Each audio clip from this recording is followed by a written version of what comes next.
Done. And it's my pleasure to welcome you all to this week's meeting of the Bloomington Rotary Club in Bloomington, Indiana, USA. It's June the 14th, and I am your president, Sally Gaskill. I have a couple more weeks in my role. It's been an honor. We are a diverse, engaged community of leaders whose fellowship and service have a significant positive impact locally and globally. That is our vision. And today, besides being Liz Feidel's birthday, today is Flag Day.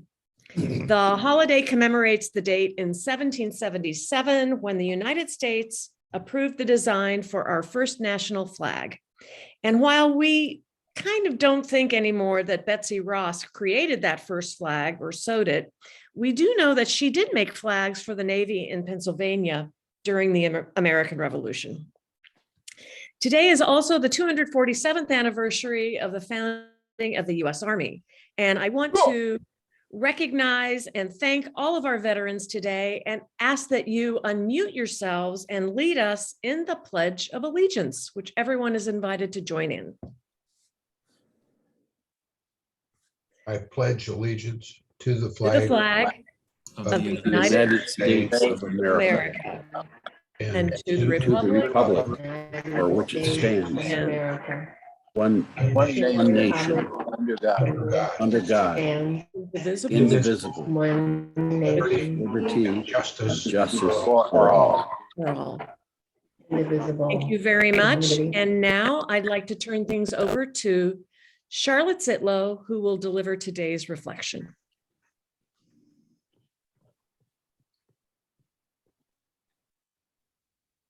And Charlotte, are you on? There you go. Okay, now you can hear me? Yes. Okay. Yeah. Good. Okay, my message today, or my, reflection is on the phrase out of sight, out of mind. There's so much going on in this world today, so much that we have to think about. It's such a fruit basket upset from here to there. For example, we have this terrible battle in the Ukraine going on, and in the United States we have this series of hearings by the House investigation of January 6th committee, which is, both of those will have enormous impact on the future of our lives, but we're not paying much attention. Most people have no idea. We don't watch the news. We're tired of seeing Ukrainians being killed, so we don't watch it, and I fear it's out of sight and out of mind. And the same thing is, we're hearing our former Attorney General explain why he resigned from his previous presidential office position, and we're so busy that most of us are thinking, I'm just not going to pay attention to that. But all of the results of all these situations are enormous implications on our lives. And locally, we've got things going on. We locally in the state, the president of Purdue resigned last week, and we found out about it yesterday or today, and our city is contemplating a $10 million contract with a French internet service that we know almost nothing about. So there are all these things going on, and we just don't know much about them. And the problem is, we're losing our local newspapers, and we don't have comprehensive coverage from local radio stations. And so way too much is out of sight and out of mind. And that's very worrisome, because all these things have long range implications, not only for us, but for our children and our grandchildren. So I'm suggesting that Rotary, with its 1.4 million members, and it's 3-point-something thousand clubs, should be recruited to step up to the plate and start talking about these things, so that they aren't out of sight, out of mind. Because we can't make up for the loss of the press, which is sadly diminishing because it's being dispersed to people with interest and social media. So my words today, or my reflection today, is to keep these things in mind and remember that we have to pay attention to the world around us, yet at a distance and up close, because it matters to us and our future, and that Rotary helped disperse information.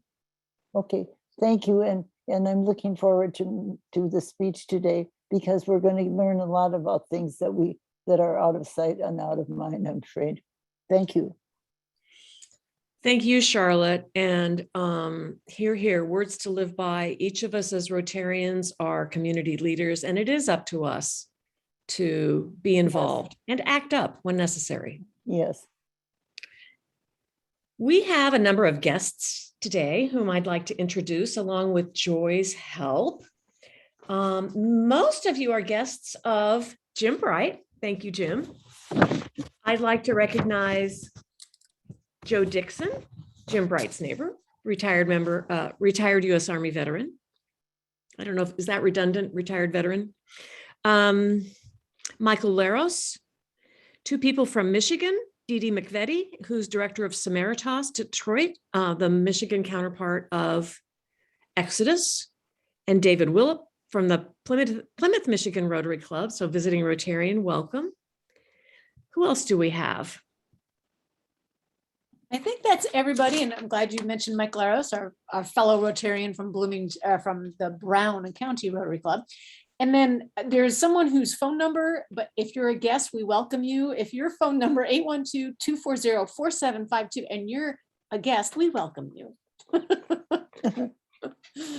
We love to keep track of whoever is visiting us today. Welcome to all of you. Please come back at any time. Bloomington Rotary is always open to new members and to frequent visitors.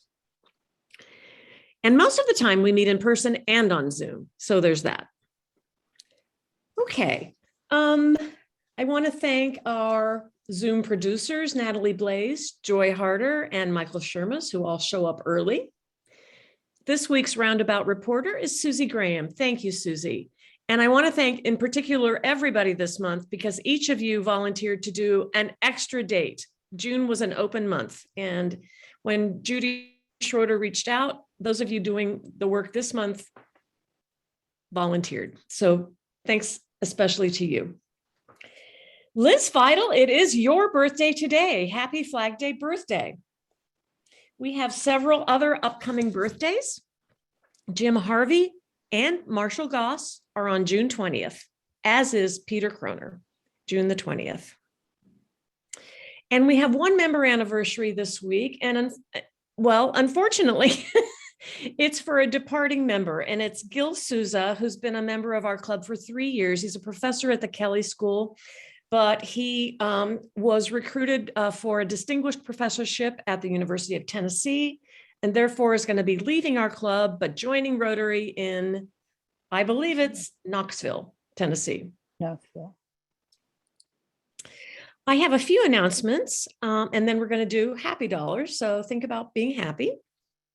So first of all, a couple of weeks ago, Alan Barker, our president-elect, sent us all a form to sign up for committees. So please take a look at that form and sign up. And of course, Alan is providing the link to do so even as we speak. Alan, would you like to add anything to that? Are you looking for any particular roles? No, but I'll tell you what I will do for everybody is I'll put in another link here that has the committee, the committees as they stand right now. So the first link that I've put in is the committee to sign up if you haven't done so already. And here's the link to the current state of affairs. Thank you. They look fantastic, very exciting. It's wonderful to see so many people who've signed up, and it's going to be a fabulous year with very active committees. Awesome. A reminder that the Rotary Book Club meets in a month on Wednesday, July 13th at the home of Cindy Neidhart and Dave Meyer. Dave, I don't know if you knew that, but Cindy volunteered your home. So our book this quarter is Canary in the Coal Mine. Looks like this. I haven't cracked it open yet, but I will be doing so. It's written by William Cook, MD, and here's the subtitle. A forgotten rural community, a hidden epidemic, and a lone doctor battling for the life, health, and soul of the people. So powerful stuff. Everyone is welcome to the book club. Just let me know. We decided this year to read books that have an Indiana focus, and this is in fact the story of the opioid epidemic outbreak in Austin, Indiana, not far from us. And finally, it's great to see Lance Eberly in our meeting. You know, we won't get to have as much of Lance this coming year because we have to share him with the rest of the district because, of course, he is our district governor-elect. And as a reminder, this Saturday is the district governor changeover event here in Bloomington as Kirk Bushy passes the baton to Lance. I have to be out of town for a long scheduled event, so I'm really grateful to those of you who were able to join in Lance's celebration here at the IMU. And with that, I would like to open up the floor to see if anyone would like to offer a small donation or a large donation, small is fine, to Teachers Warehouse, the signature project of all the Bloomington Rotary Clubs that benefits teachers in a wide region and area. Natalie has just posted the PayPal link, or you can just tell Natalie and she will deduct your happy dollar contribution from your next bill. So who is happy? Raise your hand or just speak up. Sandy Keller has a happy dollar. Hello, Sandy, fellow Rotarians. Happy Tuesday. I would like to offer 10 happy dollars, again, in memory of my friend Diana, who passed away 10 years ago last Friday, and she was a fervent supporter of my sister's closet. And this Thursday, I'd like to invite all my Rotarians to celebrate her at 6 p.m. We will have chocolate-covered cherries and champagne and lovely things to talk about the invisible wall of poverty, and you will see the official door with her name on it. So please come to my sister's closet on Thursday and have a glass of champagne on me. Wonderful event, Sandy. Thank you. I'm going to propose $5 in honor of Liz Feidel's birthday. Liz, it's so great to have you back in the ranks of being a Bloomington Rotarian. Jump in and celebrate the fact that it's Bastille Day in France. Of course. And you know, my mother was French, my name is French, and I'm actually a French citizen, so I might as well celebrate Bastille Day. Joy Harder. And I will jump in because how could I be anything but happy when Natalie Blaze sang joy, joy, joy, joy down in my heart, woo, to me when I got on this afternoon. $10 to Teachers Warehouse. Thank you. Natalie, would you like to repeat that? No, that was a private concert. Not anymore. No longer private. Okay. Anybody else happy? Charlotte. I'm happy because you're happy because you're finishing your year. How could you tell? But I'm happy for all of us because this has been a wonderful year. Thank you for sticking in there and making it fun. And Thank you, Charlotte. Okay. I will never be as fun as Joy Harder, but you know, I do my best. I don't know where Elaine came up with Bastille Day. It's July 14th, not June 14th. Well, I'm anticipating. I'm so excited. I'm so excited about it. Thank you for that correction, Phil. Liz Feidel. So I'm happy that you're happy. And this is what I found on my front lawn this morning. I don't know if you can see it very well, but it's happy birthday lettering from my daughter. Wow. Aw. And you're looking very fancy today. Well, I don't know about fancy, but I'm here. Anyone else? We don't even have to be fancy from the waist up. We can wear what we like on Zoom or at Michael Bloomington. Shermis, let Michael Shermis go. Michael Shermis. I'll do 10 happy dollars for a program that I got to run last Friday. It was for the Mandela Fellows. They come approximately once a year, and they came to Bloomington. They stay here for 6 weeks. There are 24 scholars from 20 some countries and all over Africa. And they got to do a program with me on disabilities and accessibility, and I got to hear from the mayor, and it went really well. And it was just so cool to connect with all of them. So that made me happy. That's really neat. Ruth Boschkoff, please unmute yourself.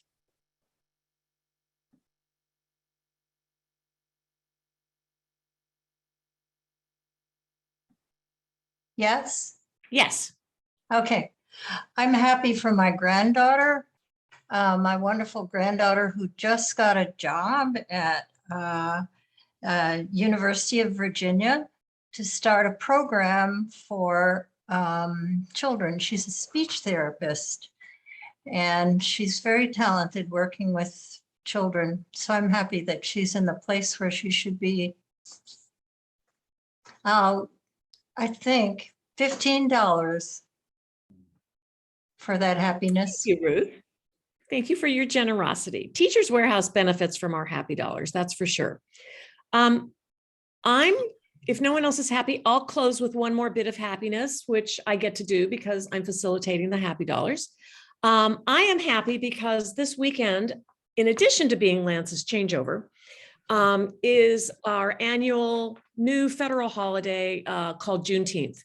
And I'm going to be participating in a Juneteenth event in my little hometown of Weston, Missouri, which in 1850 had about 5,000 people. It was larger than Kansas City or St. Joe. It was right on the Missouri River. And I learned at last year's Juneteenth, when I was there visiting my daughter, that half of those 5,000 people were enslaved. I'd never learned that in my schooling growing up there. And so I got involved over the last year with the local group of women who have formed a Black Ancestors Awareness campaign for my little hometown. And this year they asked me to present and sing at the Juneteenth. So that's where I'll be on Saturday. That's the day they're celebrating. And I hope that everybody celebrates the Juneteenth over this weekend. And with that, Jim Bright, I would like to turn things over to you to introduce our speaker. Jim, you're on mute. There you go. No, can't hear you, Jim. It is indeed a special day today. Not only is it Flag Day, U.S. Flag Day, but it's also the 247th anniversary of the founding of the U.S. Army. So it's indeed special and appropriate to have with us today U.S. Army Colonel Bob McVey. Bob is an expert on Russia, Ukraine, and neighboring countries, and he will share with us his thoughts on what's happening in that region in his presentation entitled Russian Arctic Strategic Interests Heat Up as the Ice Melts. Now, Bob just completed a year of intensive study as a U.S. Army College Senior Fellow at IU's Hamilton Luger School, where several years earlier, he earned a master's degree in Russian and in East European studies. His year as a War College Senior Fellow at IU coincided with Russia's military buildup and then the attack of Ukraine. Now, in his 23 years in the U.S. Army, Bob has served with distinction at a number of leadership levels. Just to fast forward, Lithuania, in the Washington, D.C. area, in Latvia, in California, and in Kyiv in the Ukraine. He has also had assignments at Fort Campbell, Kentucky, at Fort Wainwright, Alaska, and in Mosul and Baghdad, Iraq. Bob is a highly decorated U.S. Army officer. He's received extensive recognition, including the Bronze Star Medal and at least a dozen other medals, ribbons, and honors. Please join me in extending a warm, Rotary welcome to U.S. Army Colonel Bob McVey.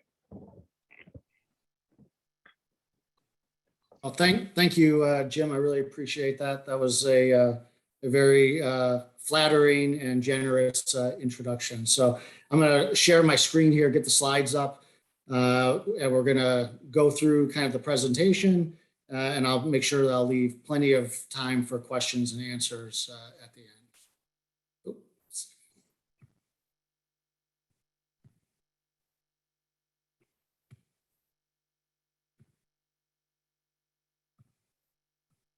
Okay, can you see the slides? Okay, so I have to start off any presentation. Let me try to close this, this view here. Okay, I've got to start off any presentation with the obligatory disclaimer that the views here are my own, and they do not necessarily reflect the official policy or position of the Department of the Army, Department of Defense, or the U.S. government. So this is kind of a little roadmap of what we'll talk about for the next 15, 20 minutes before we get into the question and answer. I hope that the road is less bumpy than the one that you see in the picture there. Jim did a great job introducing me. I wanted to highlight here in kind of the talking is the outstanding opportunity, privilege, and honor that my family had being able to join not only IU, but the broader Bloomington and Indiana community twice in our military career. That's fairly rare for military to get to come back to the same place. And so that was really special for not just myself, but also for my kids. So although Russian President Vladimir Putin now repeatedly highlights the Arctic strategic importance, Russia largely ignored the region for almost 16 years following the Soviet Union's collapse. In 2007, Russian politicians and explorers dramatically used a submarine to plant the titanium Russian flag that you see on the Arctic seabed under the North Pole. And then Russia subsequently issued national Arctic strategies in 2008, 2013, and 2020. And Russia is now committing significant military and fiscal resources to successfully execute its national Arctic strategy. So the question that I had, the research that I posed, question I posed for myself during the past year studying at IU was, why did Russia's Arctic strategy change so dramatically in a relatively short period of time? Oops, sorry. And part of this is that while the region contains only approximately 6% of the Earth's landmass and a relatively insignificant portion of the global population, the Arctic wields a disproportionate impact on global security due to its economic potential and strategic location. And you can see on the left-hand side of the screen, as I look at it, you see the then and now, the rising temperatures and melting ice resulting from global warming have permitted increased economic and military activity in the long frozen and largely inaccessible Arctic region. Some analysts contend that Russia will continue to be interested in cooperating in the Arctic region on matters of mutual interest to advance its regional leadership and economic agenda. However, less optimistic commentators predict that the Arctic region could slide into a new era featuring jurisdictional conflicts, increasingly severe clashes over the extraction of natural resources, and the emergence of a new great game among the global powers. And why should the US care about this?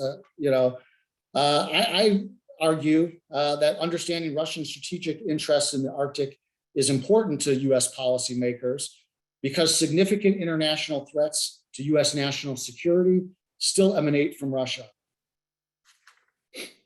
Although some US policymakers and analysts would prefer to characterize Russia as simply a declining regional power with limited global consequence in order to justify dramatically shifting US national security efforts to focus solely on China as a rising power, this approach appears to me that it will be unlikely to be successful.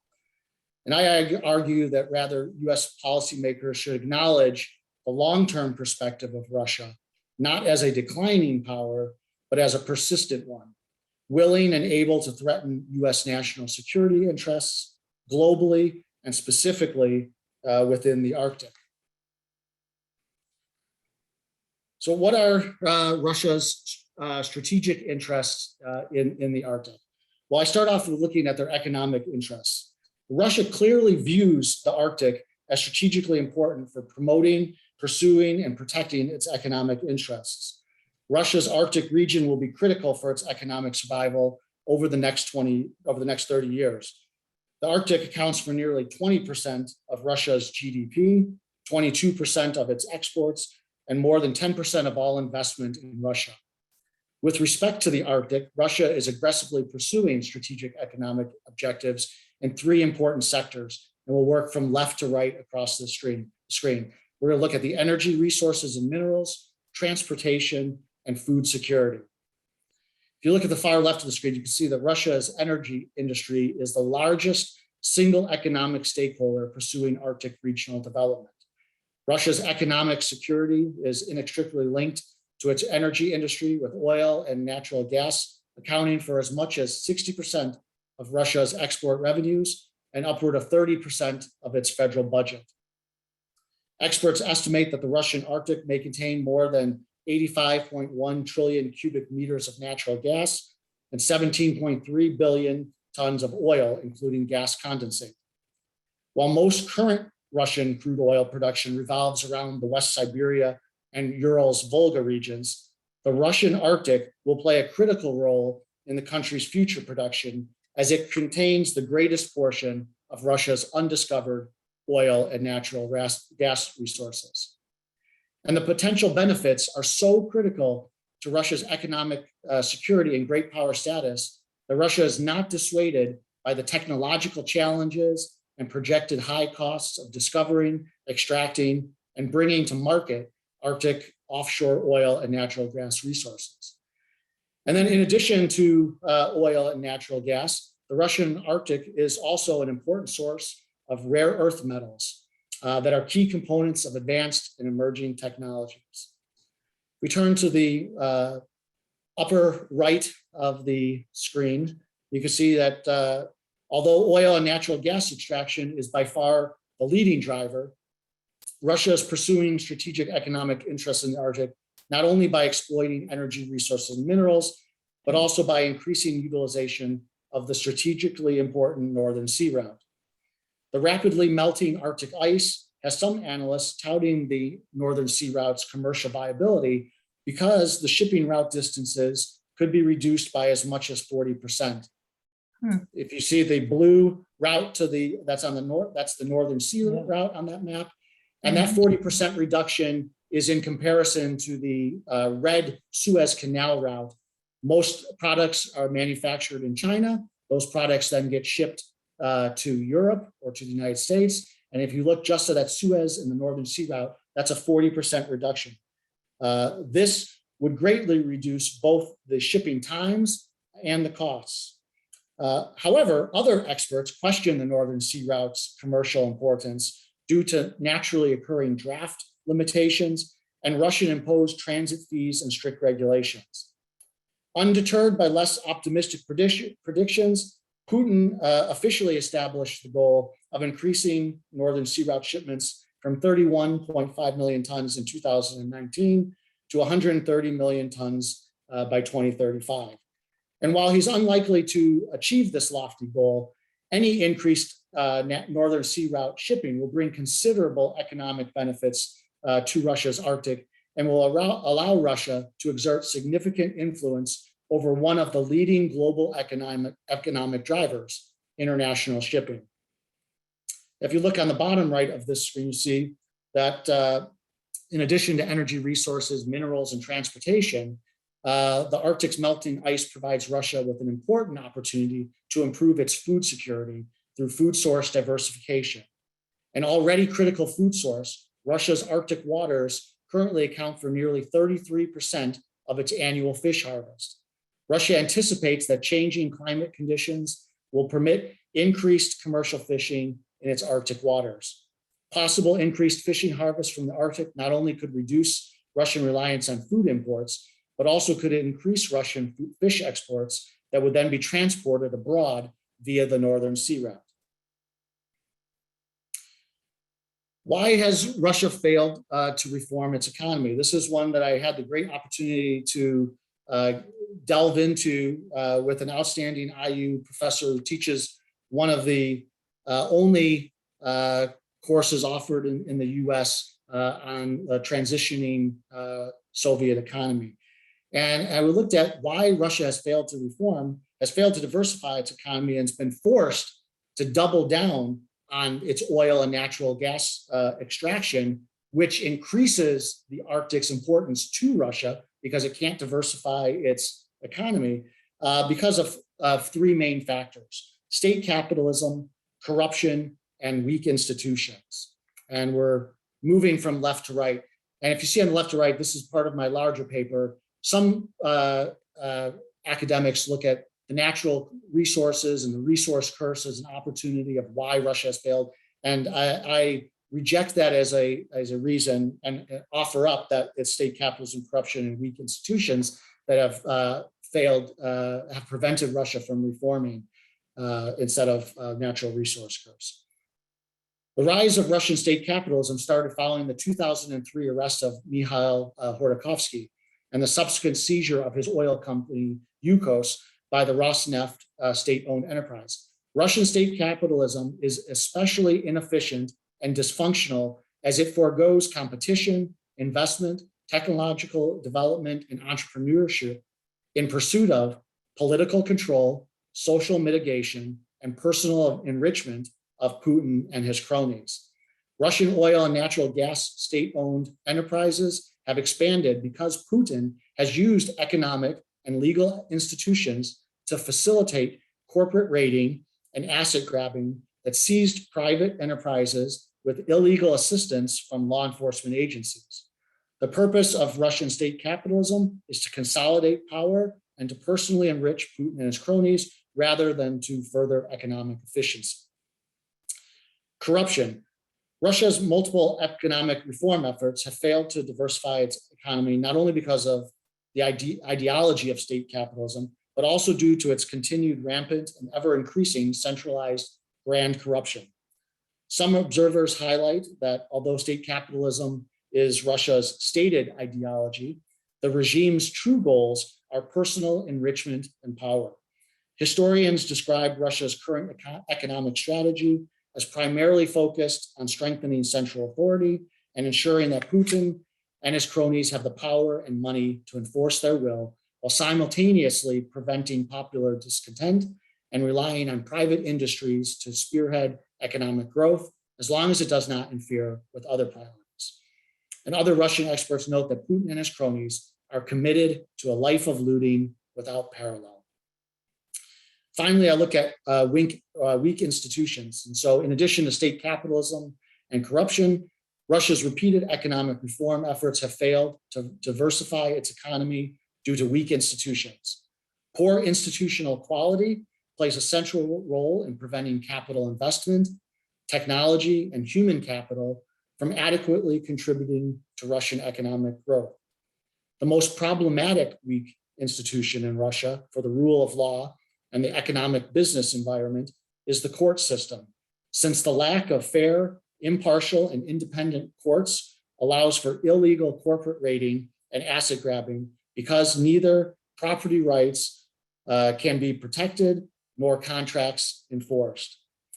Russia's immense oil and natural gas resources reinforce the elite's preferences for rent extraction industries while simultaneously incentivizing Russian elites to hamper efforts to improve and strengthen the institutional performance of the nation's court systems. Russian institutions are unlikely to be strengthened by the government because their weakness is an important structural factor that allows Putin and his cronies to more efficiently consolidate power and further their personal enrichment. This is especially true while Putin and his cronies have alternative means to protect their personal wealth, such as the ability to transfer their money outside of Russia. Now, if this is what, if their main interest is economic and they can't get away from this, what are the national tools of power that Russia is employing to further its strategy, its Arctic strategy? And so I use kind of the term DIME, diplomatic, informational, military, and economic. We've already talked about economic. I'll add in legal. So I'm going to talk about that. Russia's primary international forum to exercise its diplomatic tool of national power is the Arctic Council. And as the cornerstone of regional governance, the Arctic Council plays a critical role in Russia's Arctic strategy. The Arctic Council chairmanship, which Russia took over last year, provides Russia with an important opportunity to promote its Arctic strategic interests. Russia will likely employ its Arctic Council chairmanship as part of its grand legitimizing strategy to promote its self-image as the largest, strongest, most developed, and most legitimate Arctic player. The Arctic Council chair's key power is agenda setting, and Russia will use this two-year opportunity to sequence, steer, and dominate the conversation to its advantage.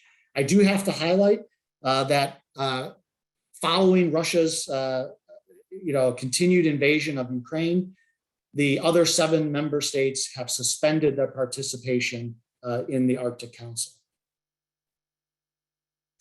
Information. Russia employs not only diplomatic, but also its information tools of national power to promote and protect its Arctic strategic interests. And if you look from the far left, this goes all the way back to the Russian Empire's Second Kamchatka expedition. The explorers during this time in the late 1800s surveyed the entire Arctic coastline, discovered what we now call the Northern Sea Route, while they were searching for a maritime route to North America and Japan. If you look to the middle of the slide, this is the Soviet period. Soviet scientists and engineers further developed the Northern Sea Route. This was all in the Soviet Union's proud effort to demonstrate the Soviet man's ability to overcome nature. They constructed hydroelectric power plants, established entirely new cities at significant environmental costs, all on the heroic Soviet path of Arctic conquest. In fact, in 1937, Soviet pilots completed nonstop long-distance flights across the North Pole that superseded the previous American world flight record held by Charles Lindbergh. The Arctic had become a zone of pride and competition for Russia. And if you look to the right, Putin continues this today. Senior officials go out there to take their photo ops. Thankfully, unlike other photo ops that you may have seen for President Putin, this one he's working on a polar bear, but at least in all his Arctic photo ops, he has to keep his shirt on, versus some of the other ones that he's taken with bears and on horseback. When you look at the legal tools of national power, Russia is also using those. Russia is a signatory to the United Nations Convention on the Law of the Seas. They seek to extend their continental shelf claims in the Arctic. Every Arctic coastal state, except the United States, which is not a signatory to the treaty, has submitted claims in accordance with the UN Convention on the Law of the Seas for continental shelf extensions beyond the treaty's 200 nautical miles. Although Russia has submitted this, none of their claims have been approved yet.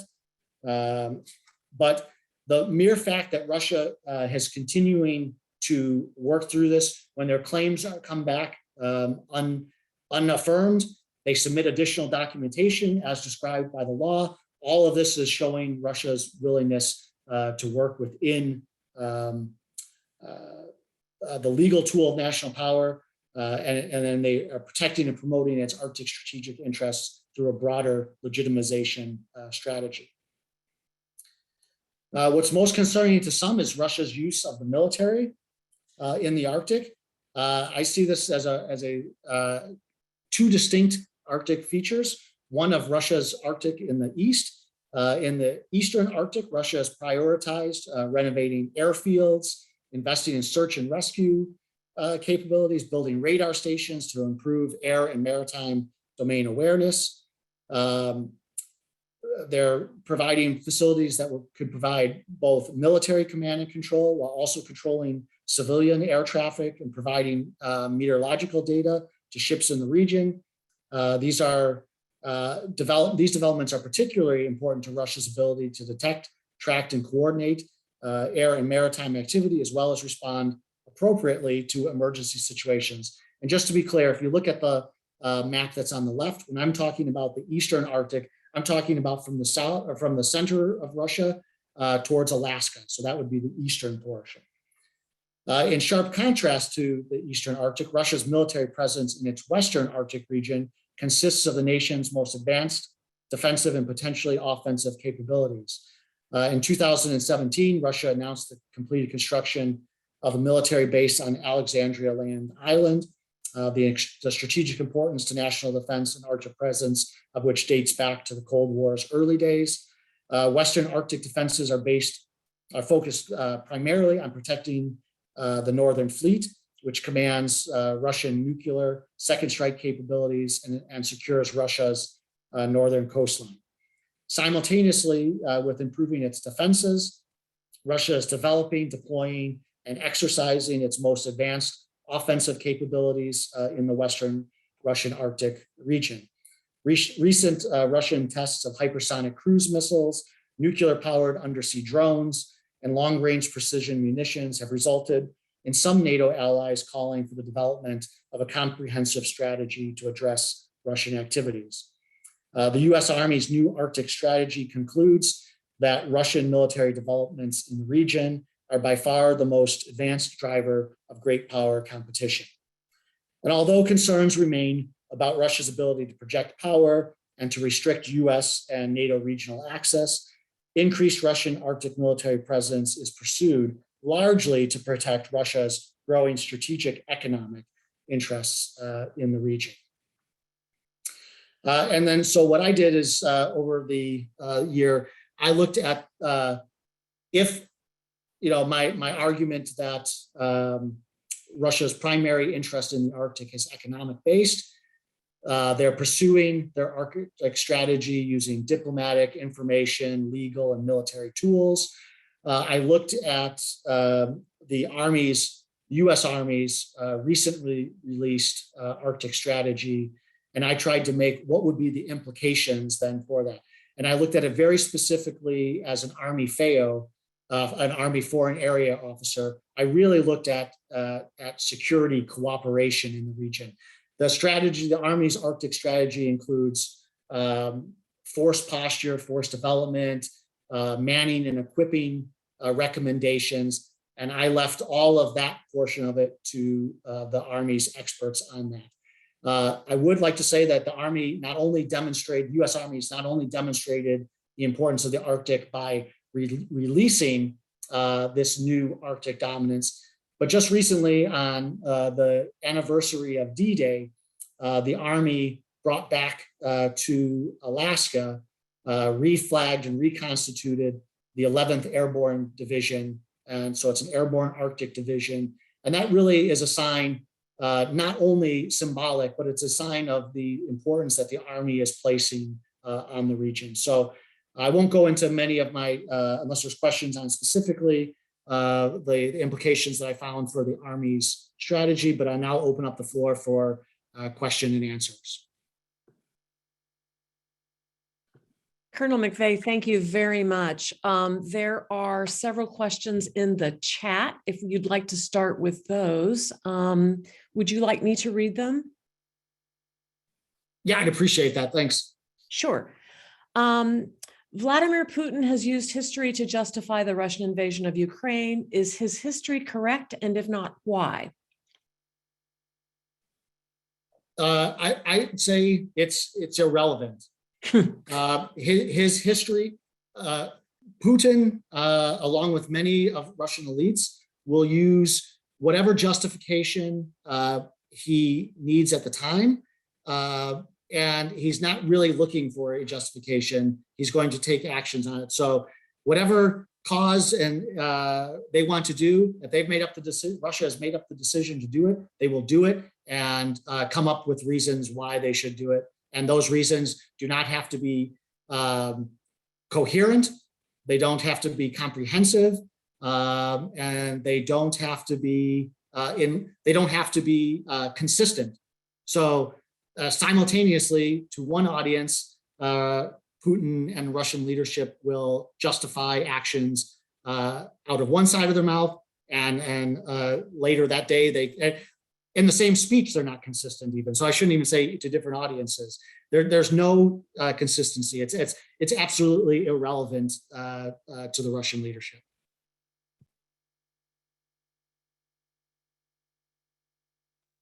You're on mute. Oh, yep, sorry, you muted.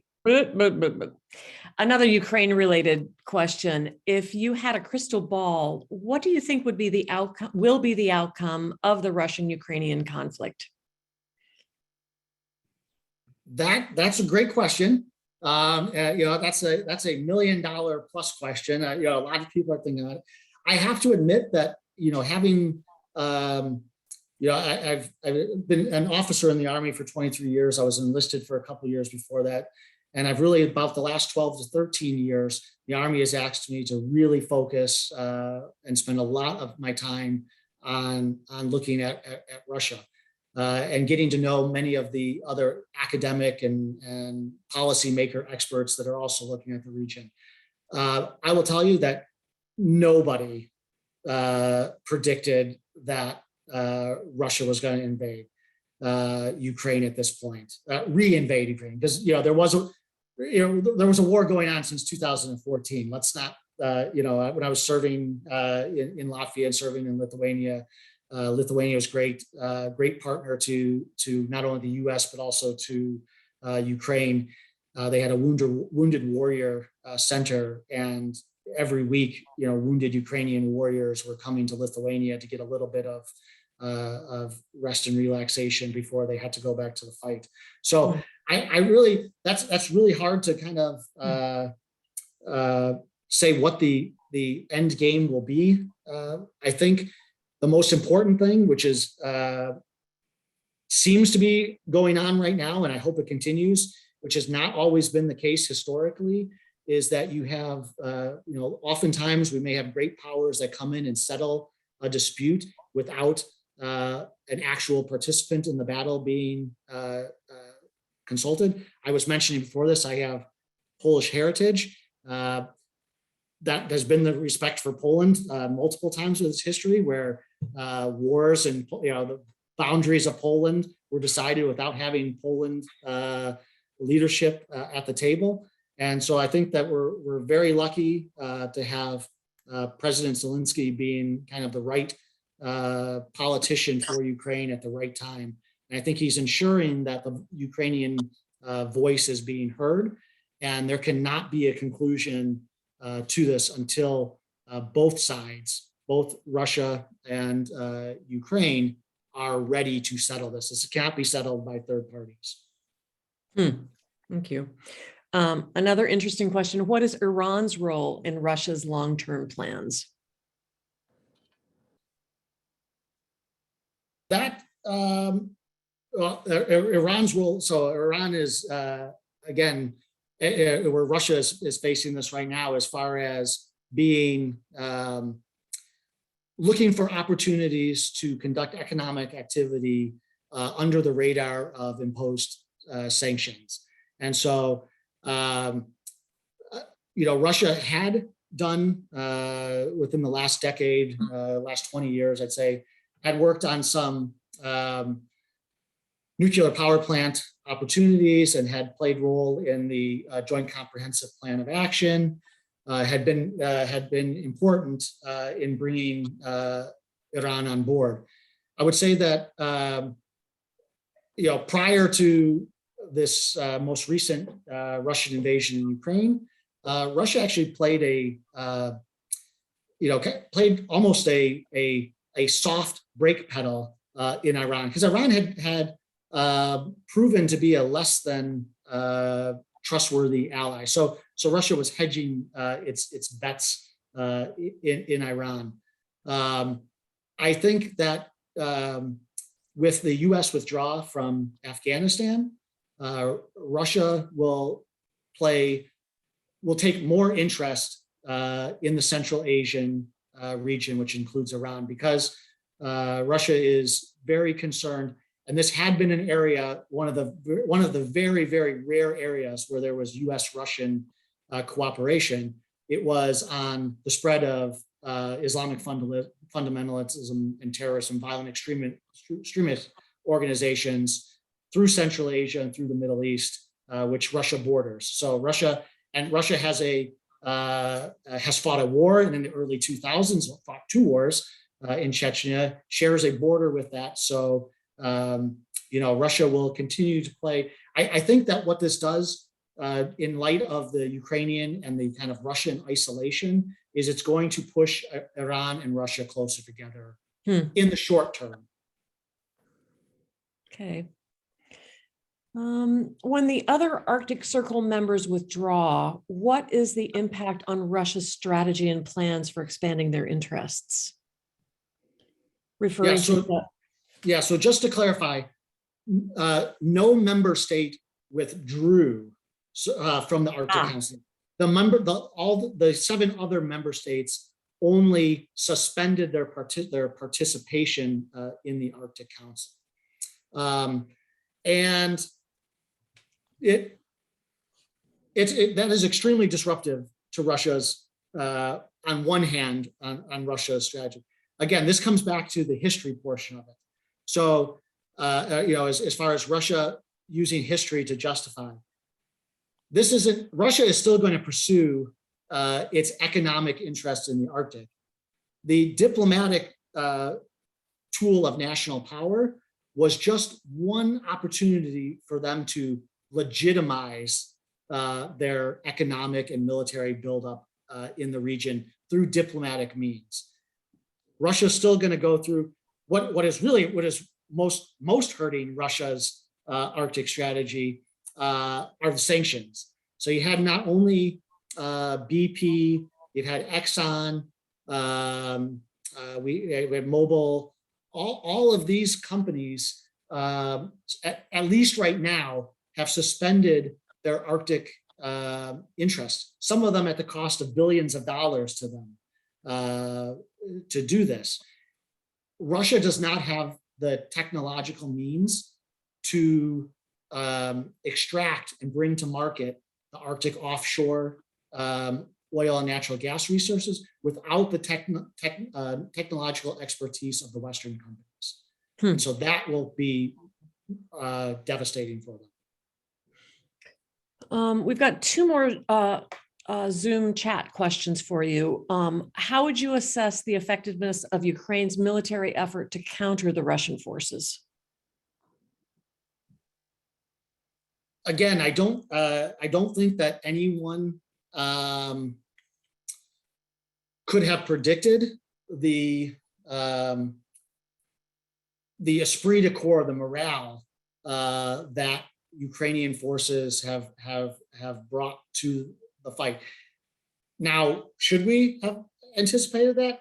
I think so. When you look, we have our own experience. You look at, if you look at our experience, in Vietnam, when a nation is fighting a battle on its own territory, it does so, with utmost effort. There's no place to go. We in the United States, we don't want to do that. We have created expeditionary forces because we want to always conduct, if we ever have to conduct war, it should always be the last option. We want to conduct it like we want to do away games. We don't want to play home games when it comes to war. So I don't think that there should have been any surprise on their tactical and technical. Again, they've been in combat since at least 2014. We've done a significant amount of not just the US, but NATO forces of security cooperation, training. They've deployed in support of NATO missions. So I think we were fairly confident that they were a professional, well-trained force. I just think that, again, as Clausewitz said, war is politics by another means. And I think this has really come down to a Zelensky and a state of the Ukrainian people, how much they value this. And I think that came as not only a surprise to the US and other allies, it really came as a surprise to Putin and the Russian leadership. We've got, well, 2 more questions now. And I'm wondering, Colonel McVey, if you would be willing to stay a little bit after we close the meeting to answer a few more. Do you have time? Sure. Yeah, I've got a little bit of time. I've got a meeting, but I've got time right now. Okay. Thank you so much for your generosity in sharing your expertise with us today. We very much appreciate it. And in honor of your presentation, Bloomington Rotary will be making a donation to Tandem Birthing Center in Bloomington. Next week, in person at the East-West rooms at the IMU and on Zoom, our speaker will be Cullen McCarty talking about Smithville, a century of connecting communities. So with that, Michael, would you share the 4-way test graphic, please? And we will end our formal meeting by reciting the 4-way test +1. First, of the things we think, say, or do. First, is it the truth? Second, is it fair to all concerned? Third, will it build goodwill and better friendships? Fourth, would be beneficial to all concerned. And is it fun? Would be fun. Thank you all. Please